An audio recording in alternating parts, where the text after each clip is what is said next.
Hi வணக்கம். வாங்க வீடியோக்குள்ளே போகலாம். காத்தால சொன்னே பாத்திரம் விளக்குற வேலை தாங்க ஃபஸ்ட்டு. அதை ஃபுல்லாக க்ளீன் பண்ணி எடுத்து வச்சுட்டேங்க. அதுக்கப்புறம் நெக்ஸ்ட்டு வந்து இந்த கேஸ் ஸ்டவ் துடைக்கிற வேலை இருந்துச்சுங்க. அதையுமே துடைக்க போயாச்சு. அதையுமே க்ளீனாக துடைச்சி எடுத்து வச்சுட்டு பசங்களுக்கு வந்து பால் காய்ச்சி வச்சிடலான்ட்டு பால் காய்ச்சி ஆற வச்சுட்டேங்க. எந்திரிச்சோன்னே எனக்கு ஆற்றி கொடுக்குறதுக்கு கரெக்டாக இருக்கும்.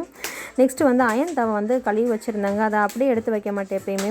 அதை துடைச்சிட்டு கொஞ்சம் ஹீட் பண்ணி எடுத்து வச்சிட்டிங்கன்னா துரு பிடிக்காமல் இருக்கும். அப்புறம் லைட்டாக மைக்ரோவனே துடைச்சி விட்டாச்சுங்க. அதுக்கப்புறம் காத்தால தேவையான ஐட்டம்லாம் சமைக்க தேவையான ஐட்டம்லாம் கட் பண்ணி வச்சுட்டேன். ஒரு பக்கம் முட்டையும் வேக வச்சுட்டேங்க. அதுக்கப்புறம் இன்றைக்கி என்ன ரெசிபி உங்கள்கிட்ட ஷேர் பண்ண போகிறேன்னா கொள்ளு ரசம் எப்படி பண்ணுறதா ஷேர் பண்ண போகிறேன். அதை க்ளீனாக என்னால் வீடியோ எடுக்க முடியல. பட் ஆனால் எடுத்த வரைக்கும் உங்களுக்கு சொல்கிறேன் நான். ஃபஸ்ட்டு வந்து கொள்ளையும் தக்காளி பழத்தையும் நீங்கள் குக்கரில் வேக வச்சுருங்க. அந்த தண்ணியை மட்டும் எடுத்துக்கிறோனுங்க. அந்த தண்ணியும் தக்காளியும் மட்டும் எடுத்துக்கோங்க. அது நல்லா கரையலைன்னா அந்த தக்காளியை தண்ணி ஆறின பிறகு நல்லா கரைச்சி விட்டுக்கோங்க.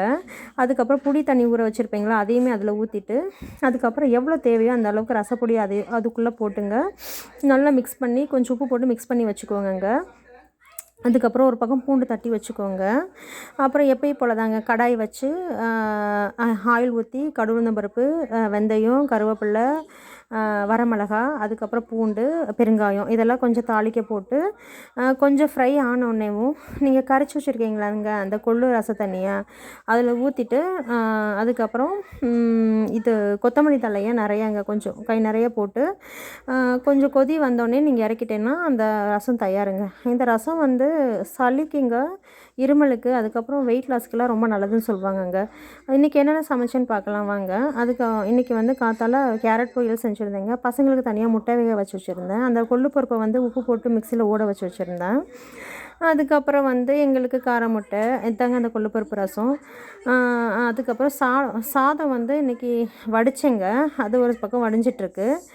நேற்று வந்து குரோகர் போயிருந்தோங்க. அங்கே வந்து என் பசங்க பிளாக்பெர்ரி கேட்டாங்கங்க. நான் வாங்கினதே இல்லைங்க. இதாங்க ஃபஸ்ட் டைம் வாங்கிட்டு வந்தேன்.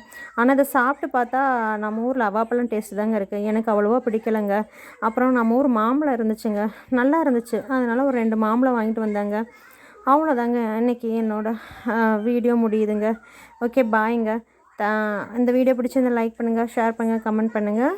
என்னோடய சேனலுக்கு சப்ஸ்கிரைப் பண்ணுங்கள். பாய்.